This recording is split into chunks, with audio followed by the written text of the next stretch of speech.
Hey guys, it's your girl Pardonmybeautii TV, and I'm back with another video. I'm not going to be talking much, but just enjoy as I clean my makeup brushes that are really filthy. So yeah, thanks for tuning in. Make sure you subscribe.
Okay guys, so I'm all done and they have dried.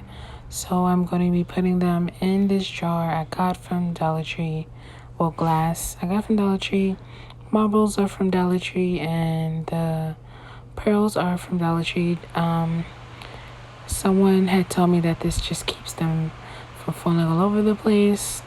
And I decided to put my combs and brushes in another one. I have more combs and brushes, but I just wanted to see how it's gonna look. Stay tuned for a what's on my vanity right now video. Thank you guys for watching. Make sure you like, comment, and subscribe, and stay tuned. Hit the notification bell so you can always be notified when I post a video. And yeah, so this is it. I decided to put my beauty blender in the case, and thanks for watching.